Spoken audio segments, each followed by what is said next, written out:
बताते हैं, शालिनी सिंह जो कि स्पेशल सीपी है, वो आज गृह मंत्रालय को रिपोर्ट सौंपने वाली। उस रिपोर्ट में क्या क्या है, घटना वाली रात कितनी पीसीआर कॉल हुई थी, इसकी रिपोर्ट दी जाएगी। पुलिस वाले का क्या रिस्पांस टाइम था, 12 किलोमीटर रूट पर पुलिस वाले कहां थे, रूट पर कितनी पीसीआर गाड़ियां थी उस वक्त, हादसे वाली रात रूट पर कितने पुलिस वाले तैनात थे, घटना से जुड़े अधिकारियों ने क्या बोला, पूरी घटना में इतनी बड़ी लापरवाही कैसे हुई, लापरवाही हुई तो आखिरकार वो किसकी वजह से हुई, किसने की, लापरवाही बरतने वालों पर अब क्या एक्शन लिया जाए, एफआईआर पोस्टमार्टम में देरी क्यों हुई, ये तमाम सवाल हैं जो रिपोर्ट में होंगे।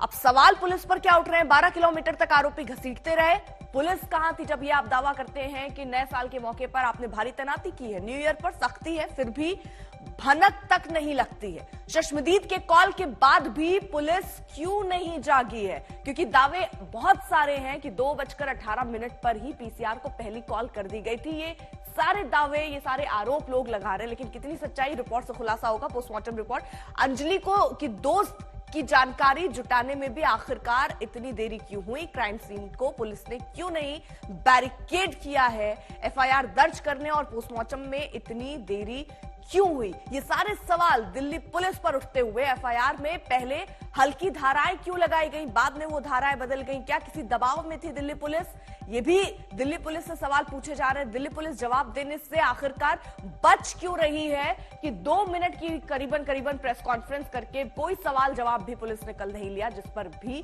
सवाल उठते नजर आ रहे हैं। हिमांशु हमारे साथ, हमारे सहयोगी इस वक्त जुड़ चुके हैं और अपडेट के साथ। हिमांशु, ये कई सवाल है जो एक तरफ पुलिस से खड़े हो रहे हैं, पुलिस से पूछा जा रहा है ये सारे सवाल, लेकिन आज महत्वपूर्ण ये है कि वो रिपोर्ट एमएचए को कब सौंपी जाएगी, उस रिपोर्ट में क्या क्या बिंदु हो सकते हैं। देखिए, सबसे पहले जो रिपोर्ट है वो जो वारदात के वक्त यानी सुल्तानपुरी से लेकर के जहां पर लड़की की बॉडी मिली थी, उस पूरे स्ट्रेच पर पुलिस की मौजूदगी को लेकर के, क्योंकि 31 दिसंबर की वो रात थी, 31 दिसंबर के दिन चप्पे चप्पे पर तैनाती की बात थी, सारी पीसीआर वैन लगातार मूवमेंट पे होनी चाहिए थी, बाइक से पेट्रोलिंग होनी चाहिए थी, बैरिकेड्स होना चाहिए था, क्योंकि हम देखते हैं कि 31 दिसंबर के दिन कई सारी बातें सामने आती हैं जिनमें ड्रंक एंड ड्राइविंग जो है एक बड़ा इश्यू होता है, और जिसको लेकर के 29 दिसंबर को दिल्ली पुलिस के 4 जो स्पेशल कमिश्नर हैं, उन्होंने एक प्रेस कॉन्फ्रेंस करके ये भी कहा था कि दिल्ली को सुरक्षित बनाया जाएगा, 16 से 18 हजार दिल्ली पुलिस के जवान 31 दिसंबर की रात तैनात रहेंगे। तो वो जो बातें कही गई थी वो दिल्ली में कितनी कारगर रही ये भी देखा जाएगा, क्योंकि 12 से 13 किलोमीटर का ये पूरा जो स्ट्रेच है, इस दौरान पीसीआर कॉल भी की गई, तो पीसीआर पहुंची क्यों नहीं, और अगर पीसीआर पहुंची और उसे कॉलर मिला तो फिर क्या उसने आगे ये मैसेज फॉरवर्ड किया, आगे बैरिकेड करके उस इलाके में उस गाड़ी को खोजने के लिए फिर उसके बाद क्या किया गया, क्यों नहीं वो गाड़ी उसी वक्त पकड़ ली गई या आगे उसको रोका गया, ये तमाम जो सवाल हैं इनके जवाब तलाशने की कोशिश की जा रही है। इसके अलावा देखिए, 4 थाने इस पूरे जो स्ट्रेच है उसमें पड़ते हैं। अब एक थाने में अमूमन अगर हम बात करें, जब से पीसीआर को थानों से जोड़ा गया है, तो एक थाने में तकरीबन 4 से 5 पीसीआर कम से कम रहती हैं, और जो बाहरी दिल्ली का इलाका है, ये सुल्तानपुरी का इलाका है, अमन विहार का इलाका है, कंझावला का इलाका है, ये इलाके थोड़े बड़े भी हैं। तो ऐसे में उन पीसीआर की उस वक्त क्या मूवमेंट थी, कॉल आने के बाद जब कोई पीसीआर कॉल हुई उस इलाके से, तो उसके बाद उनका रिस्पांस क्या था, उनकी मूवमेंट क्या थी, एक एक चीज बारीकी से इस पूरे मामले पे जांच की जाएगी, क्योंकि और दूसरी चीज ट्रैफिक को लेकर के क्या इस इलाके में कोई तैनाती थी, क्या इस इलाके में भी पुलिस को इस बात की संभावना नहीं थी कि इन इलाकों में भी ड्रंक एंड ड्राइविंग हो सकती है 31 दिसंबर की रात, तो ट्रैफिक की और सारी चीजों की किस तरीके की पूरी व्यवस्था थी, क्या रिस्पांस टाइम था, कौन से अधिकारी फील्ड पे मौजूद थे, कौन से अधिकारी फील्ड पे मौजूद नहीं थे, उनकी क्या मौजूदगी थी, कहां पर कमी रह गई, ये सारी चीजें जो है वो तैयार करके ये रिपोर्ट सौंपे जाने की उम्मीद है। वहीं दूसरी तरफ अगर हम केस की बात करें तो दिल्ली पुलिस को एफएसएल रिपोर्ट का इंतजार है, क्योंकि एफएसएल रिपोर्ट से कुछ और ऐसे सवाल हैं जिनके जवाब का इंतजार है। उसमें सबसे बड़ी जो चीज है कि जो एक्सीडेंट जब हुआ तो एक्सीडेंट किस परिस्थिति में हुआ।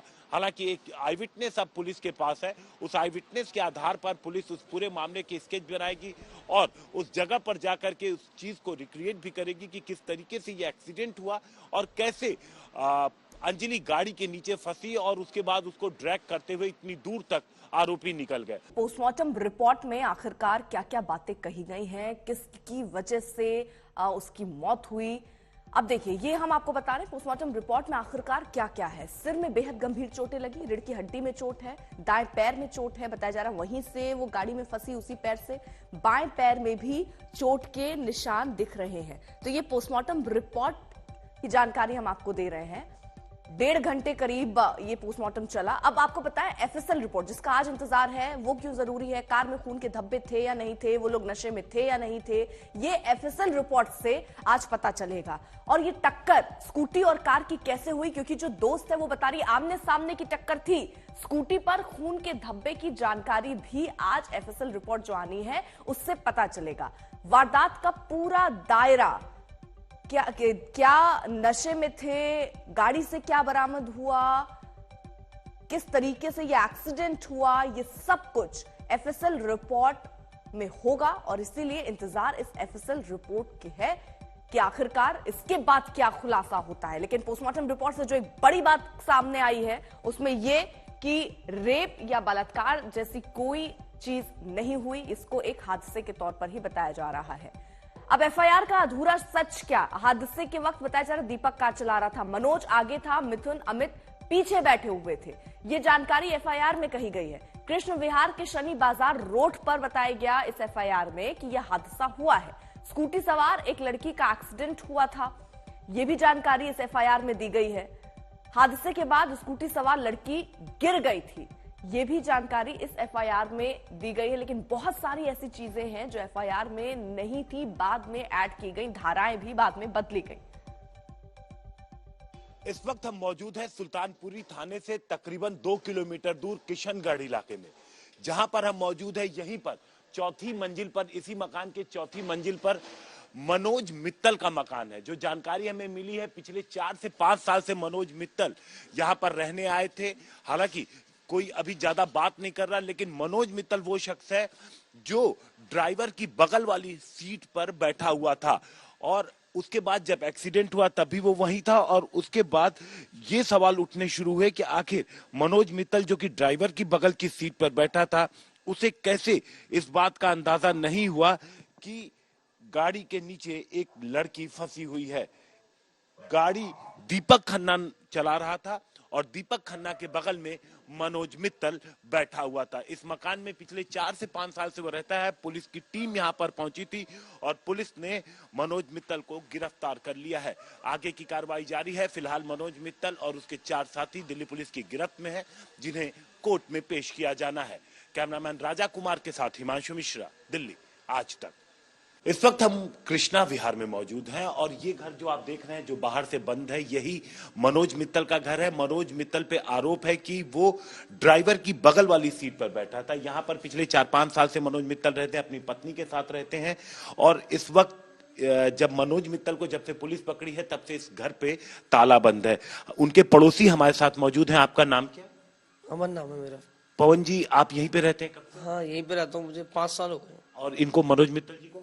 इनको भी 4-5 साल हो गए। 4-5 साल हो गए, तो जानते तो होंगे ही। हाँ जी, जानते हैं। तो क्या काम करते हैं मनोज मित्तल? इनके घर में कौन कौन लोग?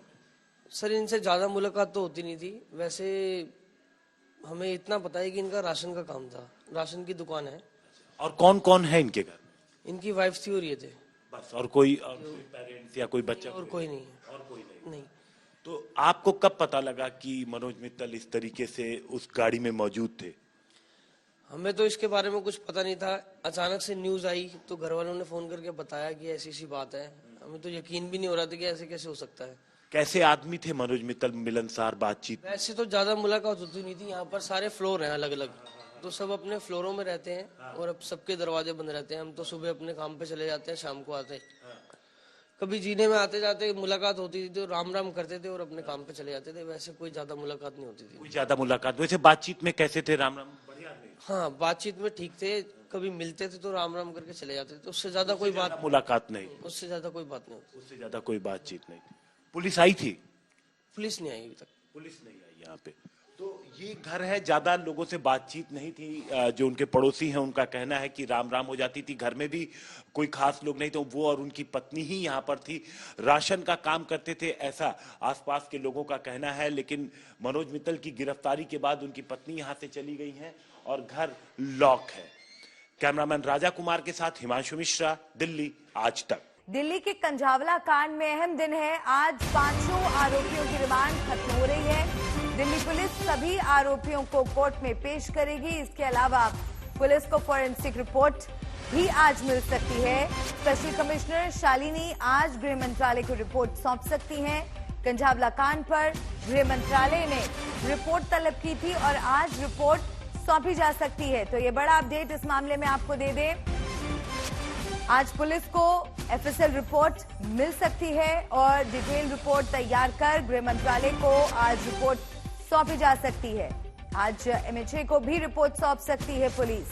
तो आज का दिन इस केस के लिहाज से काफी अहम माना जा रहा है। रिमांड खत्म हो चुकी है 5 आरोपियों की और आज रोहिणी कोर्ट में 5 आरोपियों की पेशी होगी। कस्टडी को बढ़ाया जाए ऐसी मांग पुलिस की तरफ से की जा सकती है, क्योंकि अभी भी इस मामले में कई पेच फंसे हैं और आरोपियों से पूछताछ और इस मामले की जांच को आगे बढ़ाने के लिए पुलिस को कुछ और वक्त की जरूरत है। इसलिए आज दिल्ली पुलिस सभी आरोपियों को कोर्ट में पेश करेगी। इसके अलावा पुलिस को फॉरेंसिक रिपोर्ट भी आज मिल सकती है। स्पेशल कमिश्नर शालिनी आज रिपोर्ट सौंप सकती हैं। दिल्ली पुलिस को आज एफएसएल रिपोर्ट भी मिल सकती है। पोस्टमार्टम रिपोर्ट सामने आई और उसमें यौन उत्पीड़न को लेकर कोई एविडेंस नहीं मिला है। तो इस एंगल से अब मामले की जांच आगे नहीं बढ़ेगी। लेकिन 5 आरोपियों की कस्टडी के लिए कुछ और वक्त मिले, ऐसी मांग पुलिस की तरफ से की जा सकती है। दिल्ली पुलिस को आज एफएसएल रिपोर्ट मिलेगी, तो ये भी एक काफी अहम डेवलपमेंट है इस केस के लिहाज से। एफएसएल रिपोर्ट से सच सामने आने की उम्मीद है। एमएचए को रिपोर्ट सौंप सकती है दिल्ली पुलिस।